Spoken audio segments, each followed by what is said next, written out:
Welcome to the Politicrat. I'm Omar Moore. It is Tuesday, July the 14th, 2020. On this edition of the Politicrat, Libertarianism, the con game. Next.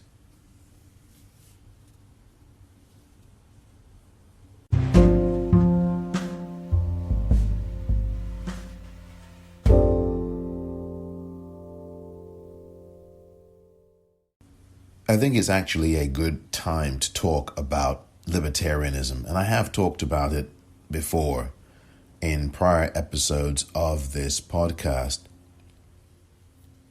But the ideology of libertarianism is really about stealing, about doing whatever the heck you want to do to steal monies, profits from the most vulnerable people. I mean, this is a completely psychopathic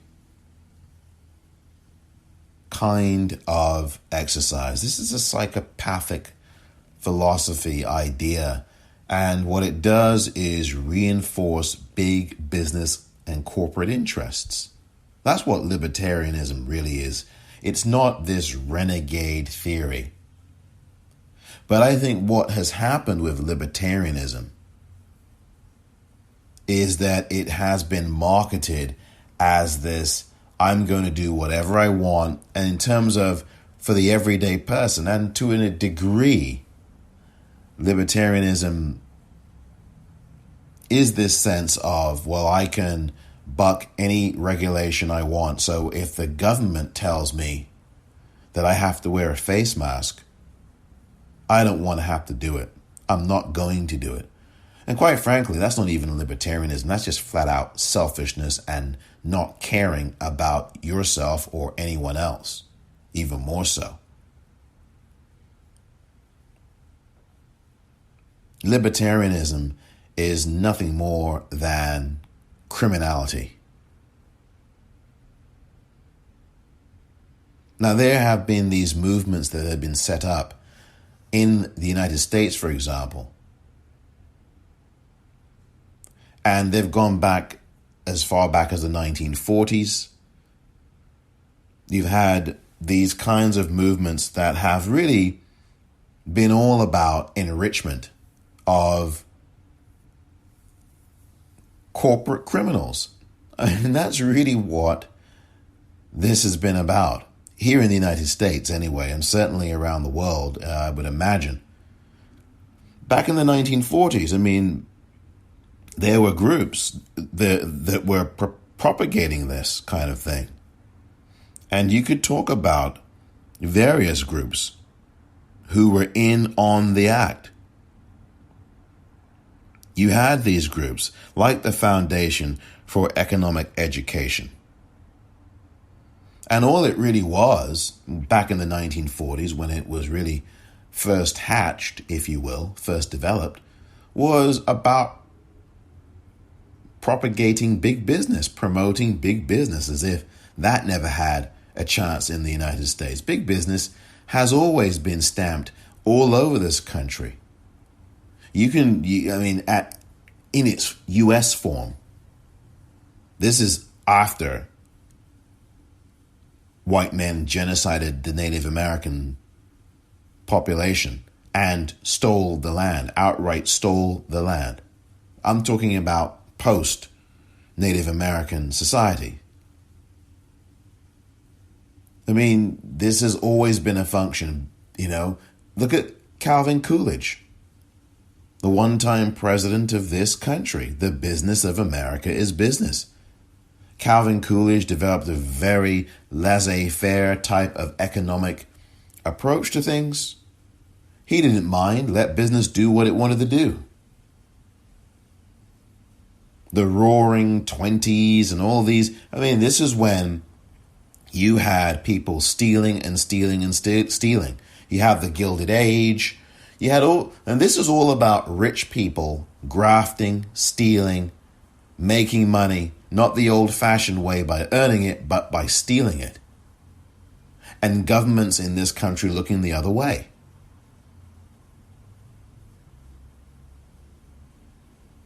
Now, there are people like FDR who put a measure of stop to that, but that continued on. It didn't really stop.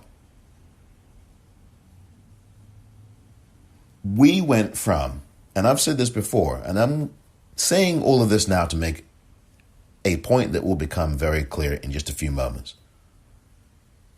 We went from, in the United States, now this is, of course, again, after white men like Columbus, who this country still celebrates. I have no idea why they do. That has got to stop. Well, I mean, I think I know why they do. But the United States has got to stop celebrating a genocider. This guy is not a noble guy. He was never a noble guy. And that lie has got to end. But when white men like Christopher Columbus came here, and this ain't about heritage, this is about hate and murder. Guy didn't even know where the heck he was.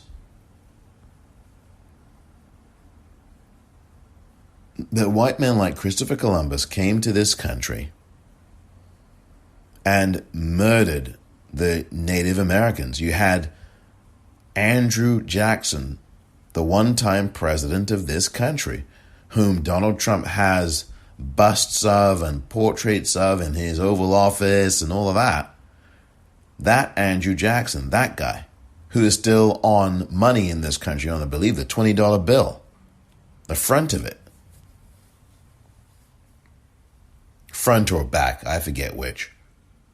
I think it's the front. It's the front of the bill, $20 bill.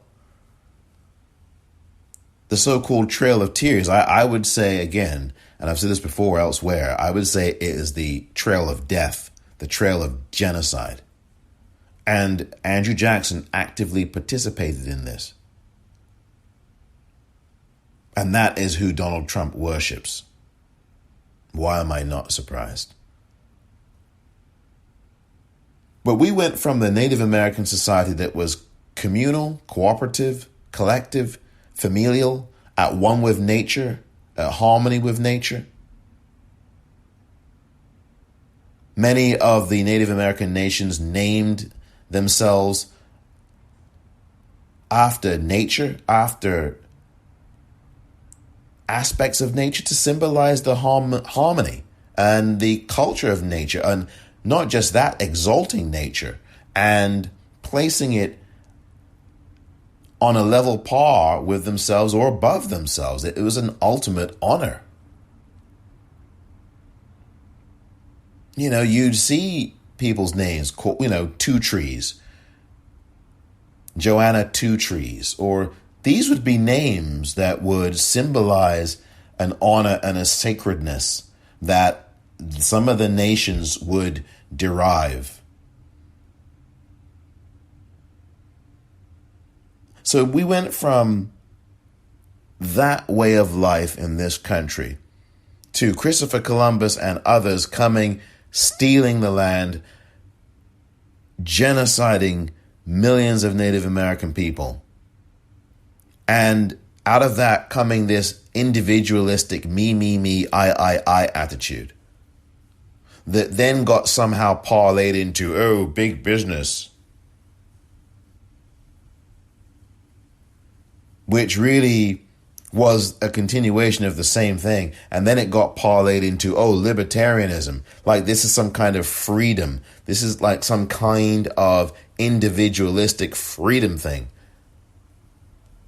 When it's less about freedom for an individual than it is about stealing by small groups of people, small groups of white men stealing whatever they could continue to steal from the land, from the people in the land of this country.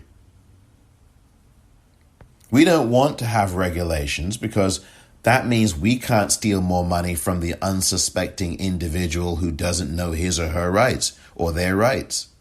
We don't want regulations because that hampers our ability to be able to take more money and break more rules and commit more crimes.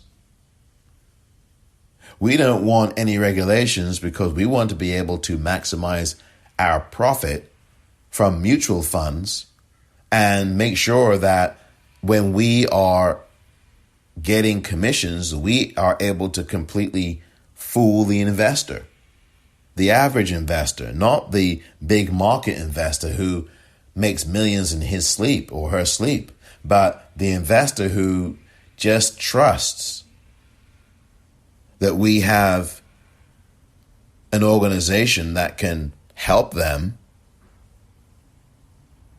with their investments, when what they're really doing is investing in themselves and making plenty of commission on any kind of trade you do, if it's a singular trade or your mutual fund. And we can make these rules much more confusing for the average person. So they read a prospectus and can't understand it. And then there's that long fight in Congress to get a law passed so that the prospectus is easier to read. And then that there are disclosure laws. So libertarianism is not even about freedom. It's about oppression. And it's about the oppressive nature of people who want to continue to steal your money and do it without regulation. And they pass it off as freedom. And they pass it off as they are being somehow oppressed. This has gone back since the 1940s, and this is embedded in these companies, these big companies. And all of these companies, whether it was Chrysler, Ford, for goodness sakes, and you know Ford's history with the Nazis, Henry Ford. Whether it was General Electric, of course, they used to own NBC.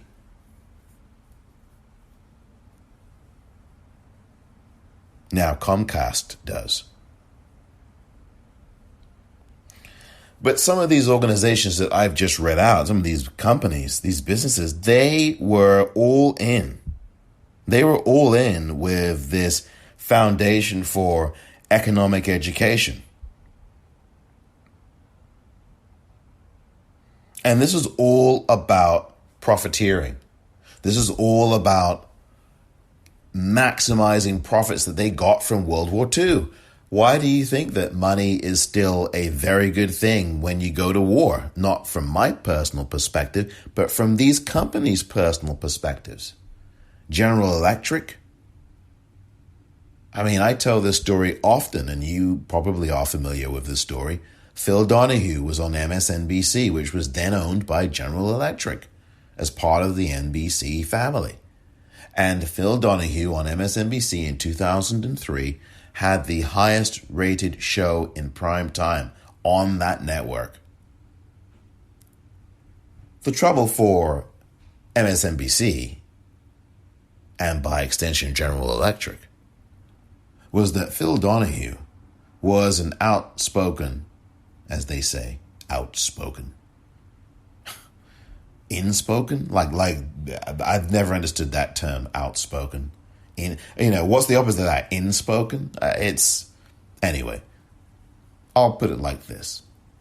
Phil Donahue was an anti-war, he's still alive, is an anti-war activist. And on his show back in 2003, he was an anti-war activist.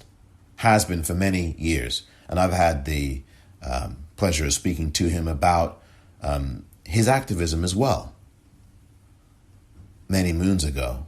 I don't know if he remembers. He's done millions of interviews. I'm sure he doesn't remember me talking to him. But one of the things we spoke about was what happened to his show. Because in 2003, there was something called what? The Iraq invasion. Or rather, can I just rephrase that? And say the U.S. invasion of Iraq. It wasn't a war. It was an invasion. And my whole point is that he spoke against this invasion. He was very much against it.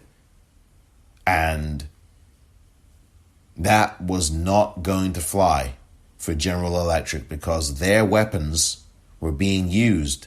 Weapons that they made were being used in this invasion by the U.S. Army and the U.S. military overall. And so having an anti-war guy talk about we cannot afford to go into Iraq, this is an immoral war, this is an immoral invasion, that's not going to do very good things for the investors of General Electric or for General Electric's bottom line. The CEO will not have been pleased by that. And before you could say Phil Donahue is an anti-war activist, Phil Donahue's show was finished, finito, canned. And that show, the top-rated show on the network, was off the air in February of 2003. And of course, a month later, George W. Bush and co.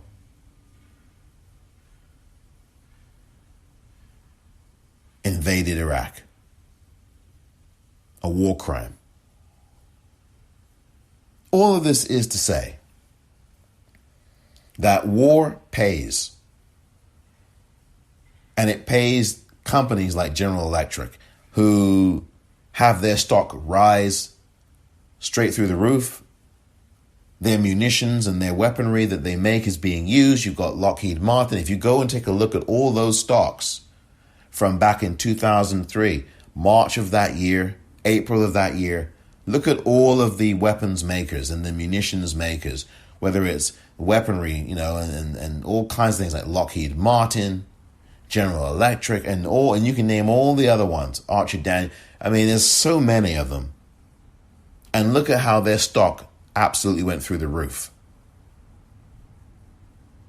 It pays.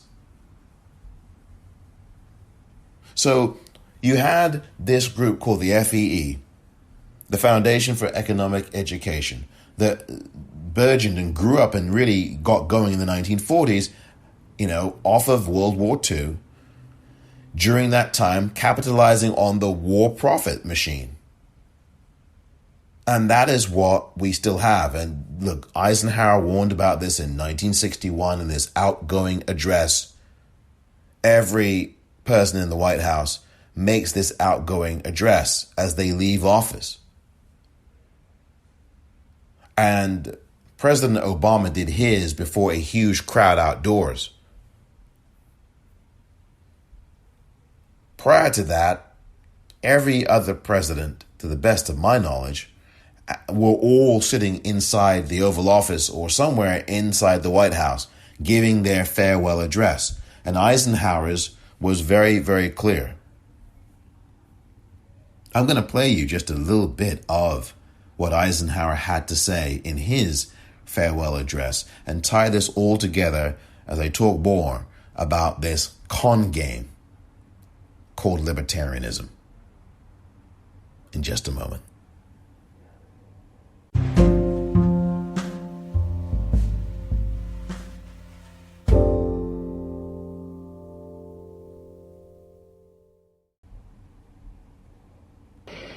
Until the latest of our world conflicts, the United States had no armaments industry.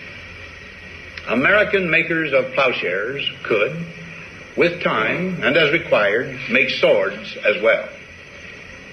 But we can no longer risk emergency improvisation of national defense. We have been compelled to create a permanent armaments industry of vast proportions. Added to this, 3.5 million men and women are directly engaged in the defense establishment. We annually spend on military security alone more than the net income of all United States corporations. Now, this conjunction of an immense military establishment and a large arms industry is new in the American experience. The total influence, economic, political, even spiritual, is felt in every city, every state house, every office of the federal government. We recognize the imperative need for this development, yet we must not fail to comprehend its grave implications. Our toil, resources, and livelihood are all involved. So is the very structure of our society. In the councils of government, we must guard against the acquisition of unwarranted influence, whether sought or unsought, by the military-industrial complex. The potential for the disastrous rise of misplaced power exists and will persist. We must never let the weight of this combination endanger our liberties or democratic processes. Dwight D. Eisenhower. And that was Dwight D. Eisenhower's farewell address, a portion of it. January the 17th, 1961, the Republican president giving that farewell address speech, and that portion of it where he mentions we must guard against, the military-industrial complex, this rise of this machinery that gives unwarranted and burgeoning power to someone in the office. And we're seeing that. We've seen it since 1961. And it's so interesting. Kennedy came in. There's no secret about Kennedy in Vietnam. He was pushing for that war, as quiet as it's kept. LBJ didn't do anything to stop it. Nixon certainly didn't.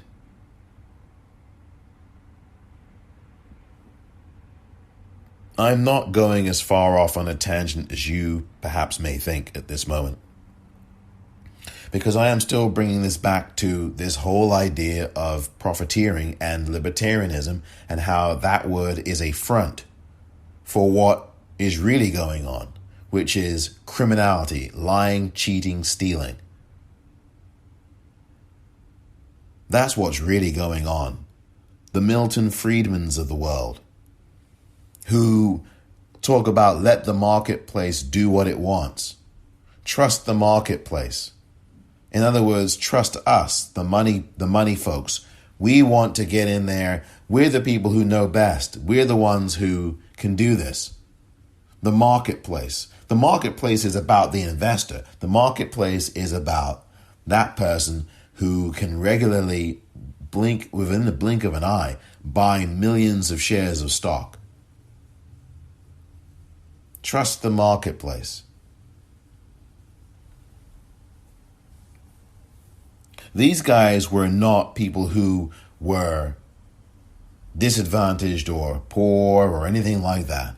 They were white men who had their privilege as men and as white people. And while Japanese Americans were being interned, this so-called libertarianist movement continued to burgeon and grow. I mean, these folks didn't care about anything to do with the average person. And that's the interesting thing about libertarianism, as it's called, because that has now been moved into, again, the areas of wearing masks or not wearing masks for everyday people. And the big joke about this whole thing, if you look at it, is that this stuff is not championed by the average person. It's championed by the rich. And I'll explain that in a few moments. But this is what Herbert Nelson, who, by the way, was the executive vice president of the National Association of Real Estate Boards. He was a lobbyist, by the way. And in the 1940s, in a letter that he wrote, 1949, he wrote a letter that had been uncovered by investigators in Congress. I mean, this is what these guys think and what they thought. This is the so-called libertarian movement. Quote, this is Herbert Nelson in a letter from 1949. Quote, I do not believe in democracy. I think it stinks. I don't think anybody except direct taxpayers should be allowed to vote. I don't believe women should be allowed to vote at all. Ever since they started, our public affairs have been in a worse mess than ever. ever since they started. That's Herbert Nelson. He's not hiding what this so-called libertarian movement is all about. It's about hatred. It's about oppression. It's about stealing. If libertarianism was supposedly that, then your argument would be that everybody should vote and they should be unhindered by state governments and by municipalities in doing so. You never ever hear a libertarianist, Rand Paul, the guy that's still holding up to this moment, still sitting on and blocking the anti-lynching bill that has been passed almost 4 months ago now. Make that almost 5 months ago now. That's the thing. It's nearly 5 months since that bill was passed in the House. The Emmett Till Anti-Lynching Act. You don't hear libertarians like Rand Paul say everybody should vote. I mean, that's a libertarian position. I mean, I guess libertarians would also say there should not be any rules about that too, which may or may not present problems. In other words, you don't need a voter ID. You don't need to prove that you are who you are. That may be good, that may not be good, because voter ID laws are oppressive and they do inevitably discriminate against older people and black people and brown people and, quite frankly, people who are poor. Most people in this country don't even have passports here in the U.S. 80% of the people in the country do not have an American passport. But you don't hear libertarians ever say, well, everybody should vote. But you don't ever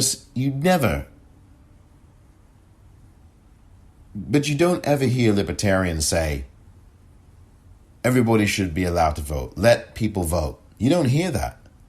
You don't hear Rand Paul saying that. Justin Amash, who, of course, was a Republican that then became an independent, launched an exploratory committee a couple of months ago to test the waters running for president. He ended up not doing it, thankfully.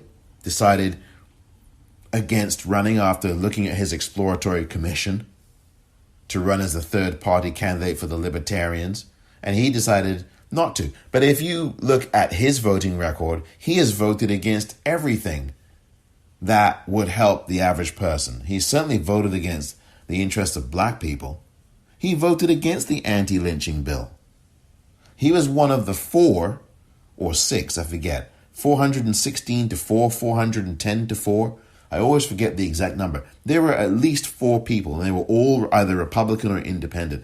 One of them was Amash. Justin Amash voted against the anti-lynching bill, the Emmett Till Anti-Lynching Act, in the U.S. House, February of this year. February 23rd of this year, or 26th of this year, February 26th, 3 days after the lynching of Ahmaud Arbery. Now, most people in the country, including yours truly, and maybe yourself too, did not know, in February of this year at least, you didn't know that Ahmaud Arbery had been lynched by these 3 white men in Georgia, in Brunswick, Georgia. You didn't hear about it. You didn't know. Unless you were living in Georgia, or living in Brunswick, and you probably heard it on your local news, or you may have read about it online somewhere, back in February when it actually happened, on the 23rd. But most of the rest of us did not know about it. And it wasn't until 2.5 months later, when that videotape was released, that we all got to know about Ahmaud Arbery and him just jogging and minding his own business on a Sunday afternoon in broad daylight, was lynched, was murdered, absolutely executed by these 3 white men. And how it took nearly 2.5 months to arrest these guys. So Justin Amash, the libertarian, voted against that bill. And it's hideous. So libertarians do not care about your freedom, do not care about ending oppression. What libertarians care about, I'm telling you, what they care about is their ability to steal and make money off of you and to have no rules. I mean, come on, that is exactly what is going on. Yeah, that's what's happening here. It was 410 to 4. And here were the 4 people that voted against this bill. Look, I'm going to get to the point that I'm making here. And maybe I've already made it. I think I have. Libertarianism is a sham. That's one of my big points about this. And I've already made that point here. The 4 people who voted against the Emmett Till Anti-Lynching Act, Justin Amash, as I've told you, an independent, and the Republicans, Louis Gohmert of Texas, you know who that is, Ted Yoho of California, Y-O-H-O, Yoho, and Thomas Massie of Kentucky. This is the Thomas Massie who forced everyone in the House to come back during this pandemic and vote in person on a stimulus package instead of the remote vote that everyone had agreed to. So you had Republicans and Democrats flying back in to Washington, D.C. or coming back in to Capitol Hill from wherever they were coming from, all over the country or down the street, just to cast this one vote. It was a complete political stunt. And these are the 4 people who voted against the anti-lynching bill. Listen, and I think that all 4 of them, particularly Massie and Amash, those 2 guys are libertarians. Rand Paul's a libertarian. Rand Paul's dad is a libertarian. And everybody was, Ron Paul, he should run for president. Yeah, I back him. This guy, why would you be backing a guy whose mission is to oppress, who says racist things, sexist things, anti-gay things?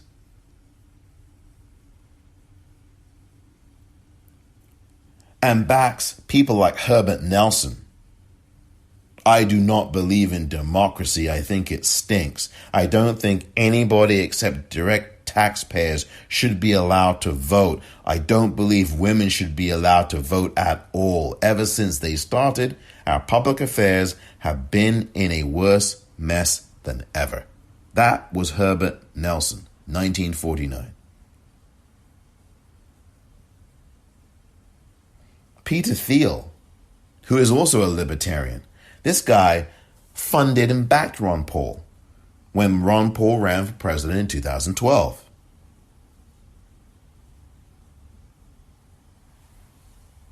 Then you had in the 1970s, and I fast forward here to the 1970s, the Powell Memo. And I've talked about this before, Lewis Powell, who during the Nixon administration was put on the Supreme Court. He'd written this memo in 71 talking about, I believe it was 71 or 72, talking about the U.S. has forsaken business and big business must once again be at the centerpiece of American government and government-making activity. We must have a say here. Big business never didn't have a say. I mean, I think it's a fallacy.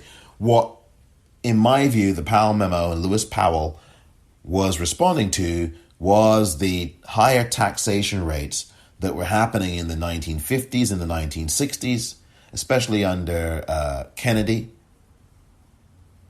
Eisenhower, Kennedy, Johnson. I mean, in Eisenhower, at the height of Eisenhower, who I played, who you heard there just a few minutes ago, the height of his administration, the tax rate was at 90%. For the richest people in the country, they were paying 90% tax rates. Now it's down to what? 20%, 13%, 10%? for the richest in this country? No percent, 0%? I mean, half these people aren't paying any taxes. I mean, come on, let's be honest. Amazon didn't pay any taxes last year. They got a $128 million tax refund. Amazon is a $1 trillion company. During this pandemic, Jeff Bezos made off with what, $5 billion?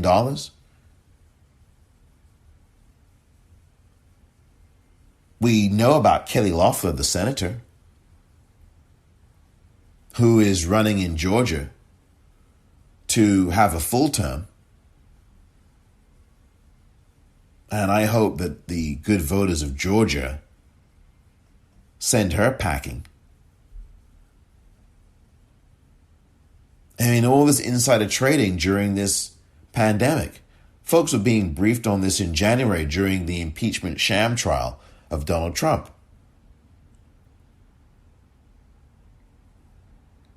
I mean, this is how these folks were grifting money. They were making money. And this is what this so-called libertarianism is. It's theft. It's stealing. It's criminality.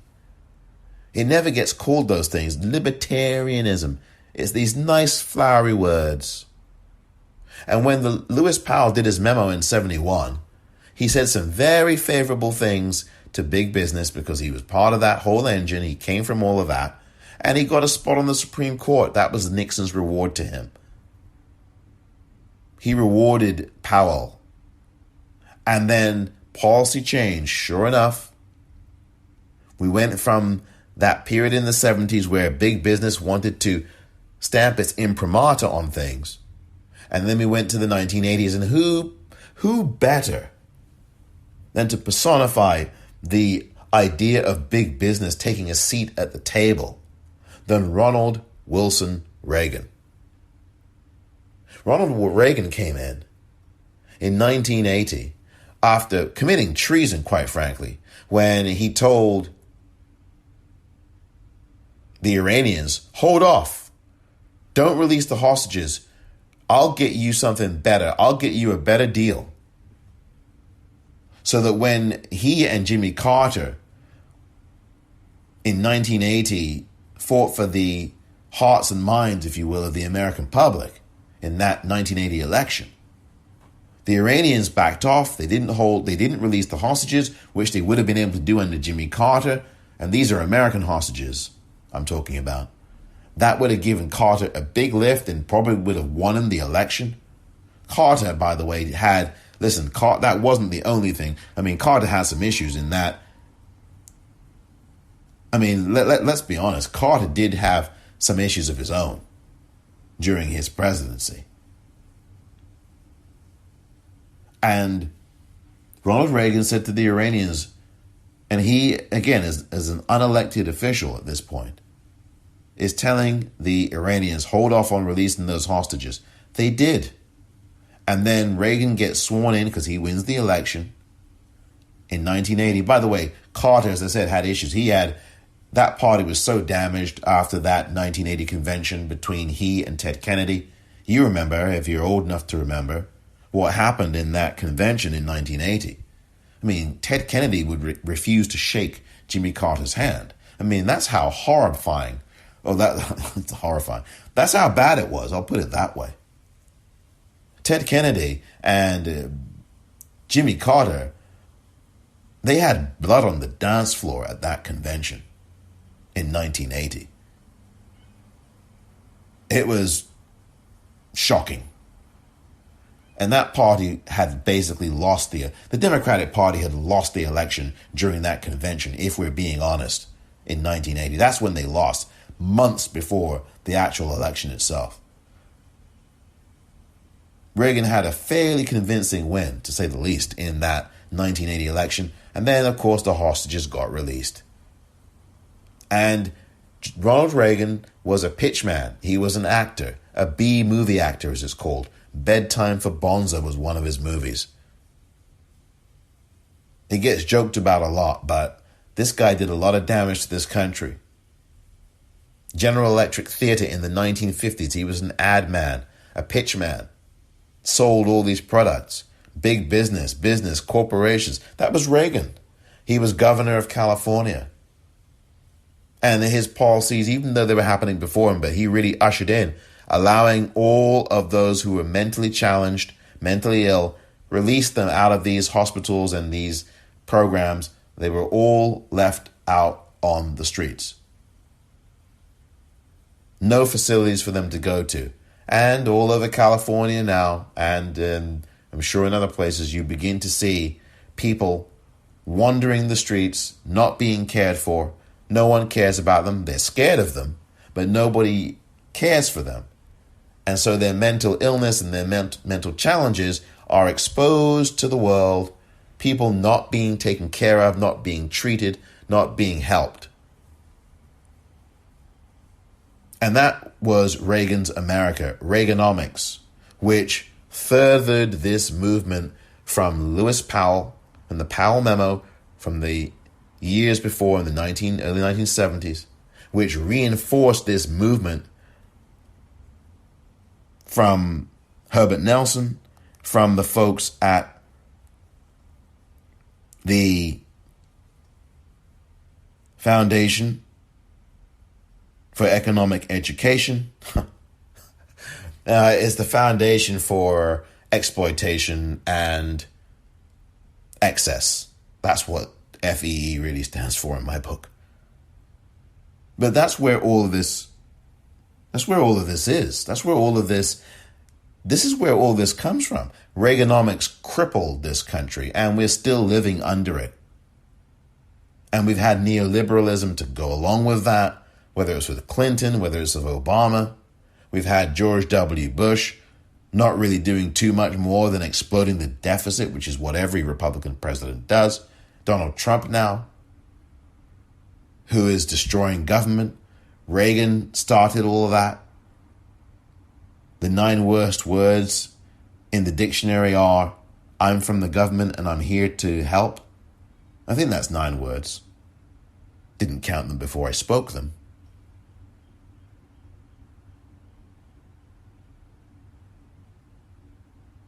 I mean, that's what this was all about. And the government is a metaphor for the people, because we, the people, are the ones who run the government, in the sense that we pay taxes for the government. We make up the government because we vote people in or out. And then people get appointed by some of the people that we vote in, depending on what office those people are in, that we voted them into. I mean, this is the stuff that runs the engines in this country. And the libertarians never call for health care for everybody. The libertarians, they never call for everybody should vote. They never call for no more police brutality. They never call for any of that. What they do is continue to advance an agenda of grifting and criminality, like the Trumps, the kleptocracy, the oligarchy. And that's what this is built to. I keep going back to Herbert Nelson's words in that letter in 1949. Quote, I do not believe in democracy. I think it stinks. I don't believe women should be allowed to vote at all. Ever since they started, our public affairs have been in a worse mess than ever. I don't think anybody except direct taxpayers should be allowed to vote. Now look, this is also, listen, this Nelson stuff, Herbert Nelson, I mean, this applies to black people as well. This applies to people who are not white. Anybody who is a rich white man is welcomed.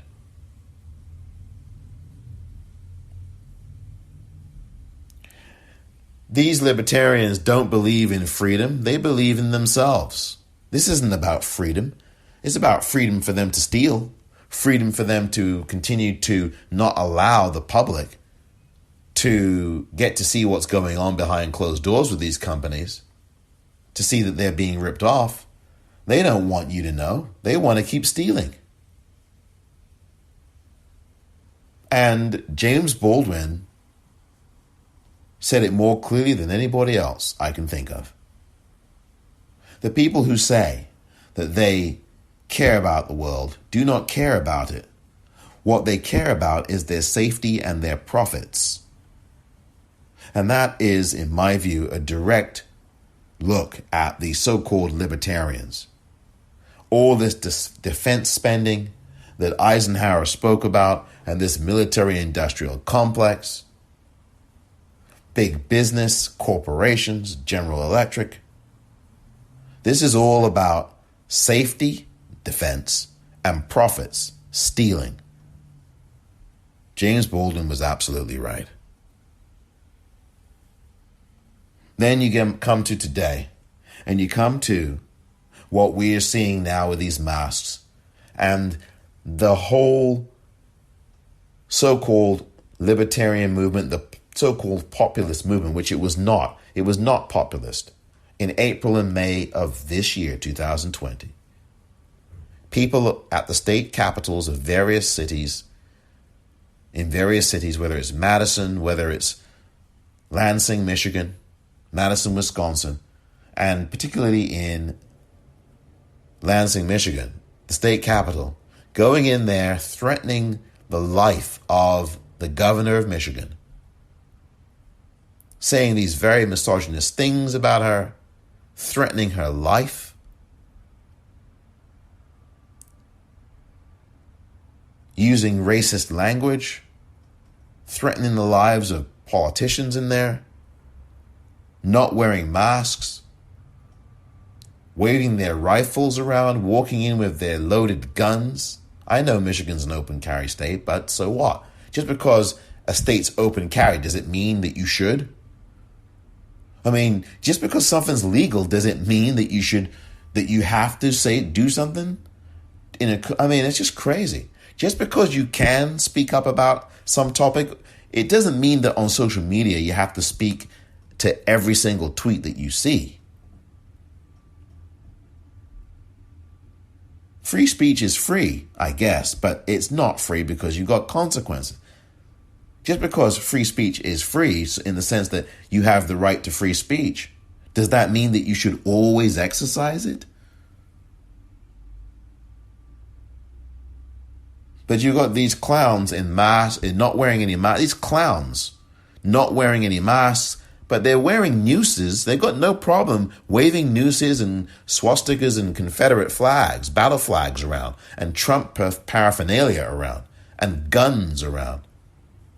No one there was arrested. I spoke several months ago to a reporter at the Michigan Advance, Susan Demas. She told me nobody was arrested at these protests in Michigan. And then you have George Floyd murdered by cops for what? Nothing.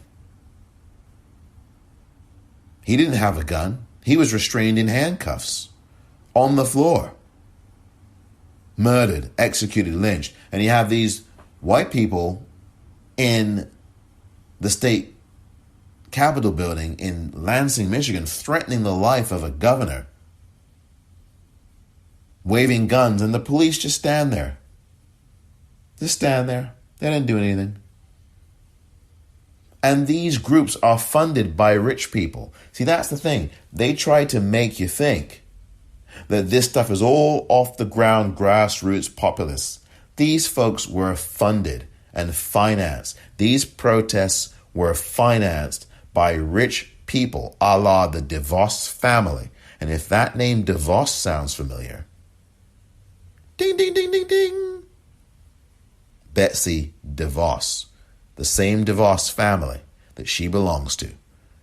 One of her brothers or cousins or nephews or whomever was one of the big funders of those reopen the economy rallies.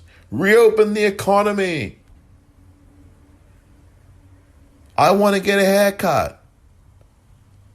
This wasn't just about your haircuts. This was about shilling and the so-called libertarian movement financing these folks, using them to promote their own big business agenda. They did not want to go out of business. And what do? They used these people under the guise of we're populists and we are Americans who wave 15 American flags and we think that makes us more patriotic than everybody else. And we are people of this country. We want freedom. That's a red herring right there. Freedom. That's that fake nonsense that nonsense from the libertarians. Freedom to do what we want.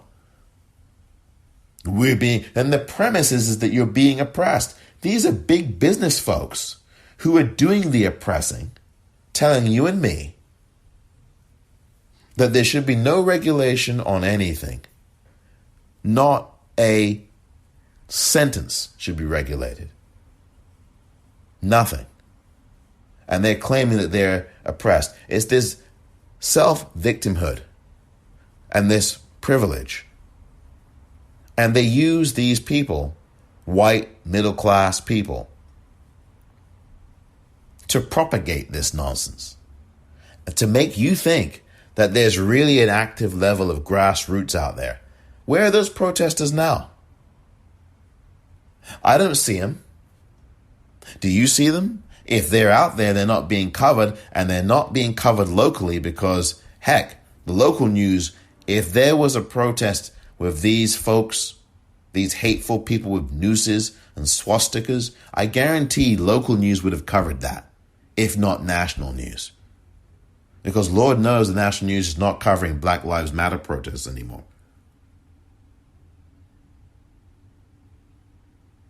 So, look, that's what we're looking at here.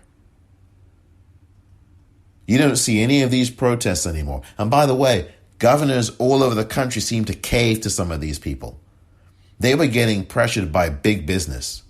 And one of the reasons why you're seeing these skyrocketing rates now, among many other reasons, beyond Donald Trump and his absolute willingness to let people die. This is not incompetence. Donald Trump is not a leader. So what the test of leadership is, and a leader is one of the things is, does that person have competence to lead? Donald Trump is not a leader to begin with. So let's stop talking about, oh, he's incompetent.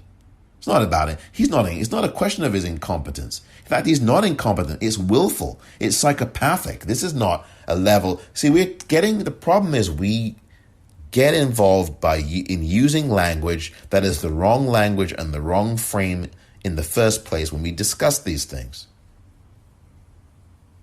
This isn't about Trump being incompetent. He's not incompetent. He's willful. He knows exactly what he's doing. All he cares about is re-election. He's not leading. He's letting the whole damn thing burn and letting you burn in the process. But these protesters are nowhere now. Reopen the states. The Huntington Beach where are they? I don't see them anymore. Where do they go? All around the corner somewhere? And Newsom and all these other governors, they caved to these big business interests. And they opened up these places. They said, oh, well, maybe these rates aren't as high as they were, but we'll open. And, none of these folks met the minimal guidelines. Not one of these states did. And in May, they opened things back up. And Al Gore and everybody else was telling you, including myself, that this was going to be an unmitigated disaster. And so around Labor Day, you had 38, 40, 50 states all opening up. Not all the way opening, because there were still some counties that didn't open. But the point is you had every single state opened, reopened. And what happened? Calamity. And what's happening now in all the states where the Republican Party hopes to do well? The ones that traditionally vote Republican or that have done, at least for the last 60 years, they're all going under. You got California, the Democratic state, taking a huge hit now. And a lot of this is because, quite frankly, in my view, Gavin Newsom in California here, and I've told you, I Do not think that he's done this great job that everybody's saying that he's doing. He listened to these business interests, and I get it. You're going to get pressured. Some of these people donate to his campaign. Make no mistake. They donated to his campaign that got him in to the governorship to begin with. He's been in office for a year and a half now, has Gavin Newsom. And Gavin Newsom has been California governor for a year and a half now. And I don't have to be a mind reader to know that he got donations from some of these companies that probably called him. He got company donations. Believe me, big business donated to his campaign. You can go on opensecrets.org and find out if I'm telling you a lie or not. It's all there. And I'm telling you, they pressured him. And some of these protests got to him too. He saw those protests. He did not close these places strongly enough. He would only close some beaches instead of the whole state, which he should have done. And some people will say, well, why am I being closed? My area of California is fine. That area should be closed, not my area. No, the whole lot should be closed. Because that's what sacrifice is. You can go without your haircut. Heck, I haven't had a haircut in months. And I care about my appearance. But my goodness me, you've got 140,000, and that's a conservative estimate because I've always said this. I believe it's twice as much. I think there are at least 300,000 people, if not more, who have died from this horrible virus. And Fauci has often said this, that these numbers are conservative estimates. The real numbers are probably 10 to 20 times higher. And this is the thing. Gavin Newsom and others, they opened up these places too quickly, and look what's happened. Now you have to close them all down again. And Fauci and others have told you that this could happen, and it would be difficult to do this, to close it down again. It would be a headache. And what you should have done in the first place was shut the lot down. Do what they've done in New Zealand. Do what they've done in some of these other countries. But because we're so beholden to corporate business, and I don't care about, we're a bigger place than these. It's the mentality. It's that libertarian nonsense that says we should be free to do what we want. That's what part of this new U.S. is. I'm free. This selfishness of freedom. It's a selfishness. It's not even freedom. It's I can do what I want. That's not freedom necessarily. That's selfishness. Freedom comes with a cost. Like I said earlier, just because something is free, should you do it? Should you take it? There's consequences to these things. Free speech. I can say what I want. Can you? With free speech comes consequences. Just like people are not buying Goya products, Goya beans. The president of that company felt free to say what he said about Trump. And then we as the consumers are free to not buy your product. That's a form of speech.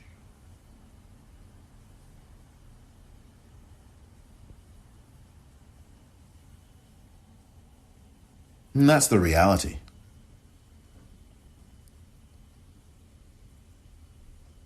I'm not going to wear a mask. And then the framing of that.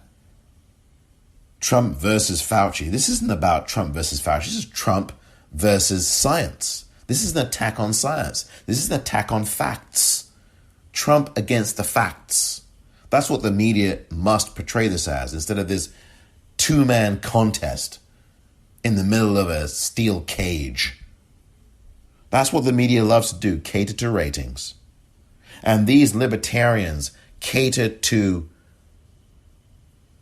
trying to pull the wool over your eyes. These guys don't care about anybody but themselves. Like I said, this is about selfishness and stealing. Same thing with the Tea Party. These rich people funded them. The Koch brothers funded the Tea Party and tried to make it this faux populist movement, which it wasn't. It was a movement of hate and grifting and stealing. And they used these people. They may have paid them money. It's like what Reagan does, what he did. Low intensity warfare. Instead of fighting your own battles directly, use those people in that country to do it. Whether it was the Contras, whether it was whatever. Instead of getting the US to do these things, we'll get some intermediate party to fight our battle for us. And that's exactly what the Koch brothers did in the early 2000s, in the mid 2000s, at the advent of Obama, actually 2010. And that worked because then the Tea Party took over a lot of these Republican spots in the House and to a degree into the US Senate. Now we're going to vote them all out this November. Are you ready? Thank you for listening to this edition of The Politicrat. I'm Omar.